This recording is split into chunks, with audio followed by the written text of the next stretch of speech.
All right, let's talk about one of the most fundamental ideas in all of math, slope. We're going to take that gut feeling you have for steepness and turn it into a real number, a story, and a super powerful tool for understanding, well, just about everything. So here's our game plan. We'll start with what slope even is, then figure out how to measure it. We'll look at the simple cases with straight lines, and then, this is the fun part, we'll dive into the world of curves, where the slope is always changing. Ready? Let's get into it. Okay, first things first. Let's connect something we all get on an intuitive level with how mathematicians actually define it. You know that feeling, right, when you're walking up a really steep hill or looking at a steep staircase? We all have this built-in sense of what steep means. But how do you put a number on that? How do you measure it precisely? Well, that's exactly what slope is. It's the one number that takes that gut feeling of steepness and makes it something concrete, something real that we can actually calculate and work with. So the big question is, how do we find that magic number? Turns out it's way simpler than you might think, and it all comes down to a classic idea. You've probably heard this phrase before, rise over run. That is the heart of it.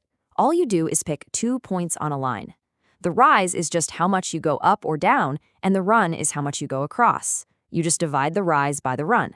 And that little triangle, by the way, that's the Greek letter delta, and it's just a shorthand for the change in. Let's make this real. Imagine a line goes through the points 1, 4 and 2, 7. Okay, to get from the first point to the second, how much do we go up? Well, from a height of 4 to 7, that's a rise of 3. And how far across do we go? From 1 to 2, that's a run of 1. So rise over run is 3 divided by 1, which means our slope is 3. Simple as that. Now, one of the key things about straight lines is that their slope is always the same. It is constant.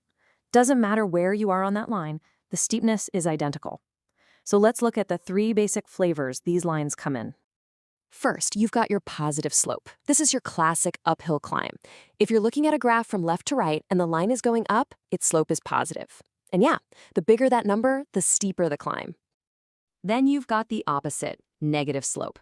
This one's heading downhill. Again, looking from left to right, if the line is falling, the slope is a negative number. And what about a perfectly flat horizontal line? Well, think about it. Its slope is 0. Why? Because there's no rise. You're not going up or down at all. So rise over run is always going to be 0 divided by something, which is just 0. Okay, straight lines are predictable, but let's be real. The world is full of curves. And this is where slope goes from being a simple, static number to something much more dynamic, something that tells a story. See, the huge difference with a curve is that its slope is not constant. It's changing at every single point. The steepness over here is totally different from the steepness over there. This idea of a variable slope is, honestly, a total game changer. So let's do a little thought experiment. Try to sketch this in your head. A curve where the slope is positive, so it's going up, but it's also getting more positive. In other words, it's getting steeper and steeper as you go. What does that look like? It would have to look something like this, right? Kind of like the right side of a big U shape. And you can totally see why. If we take a small step to the right, our run, down near the bottom, the rise is pretty tiny. But if we take that exact same run further up the curve, whoa, the rise is huge. The slope is clearly increasing. Okay, let's flip it. What if the slope is still positive? So the curve is still going up, but it's getting less positive. It's starting to level off. What does that sketch look like? Yeah, it would be a curve like this one. It looks like it's approaching the top of a hill. It's still climbing, but the climb is getting easier and easier. And again, you can see it with rise over run.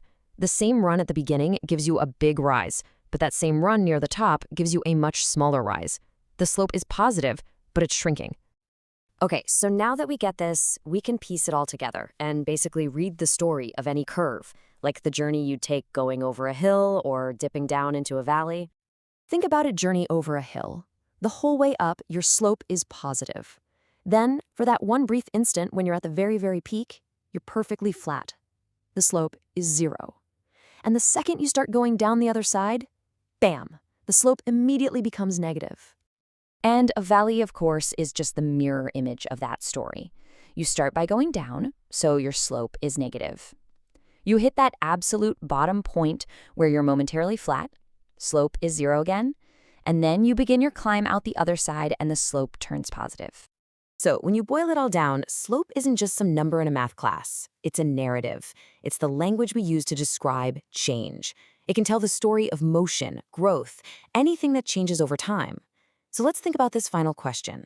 If slope is speed, an increasingly negative slope means you're not just going backwards. You're hitting the gas while you're in reverse. You're accelerating backwards. See? Slope tells a story. And once you learn to read it, you start seeing these stories everywhere.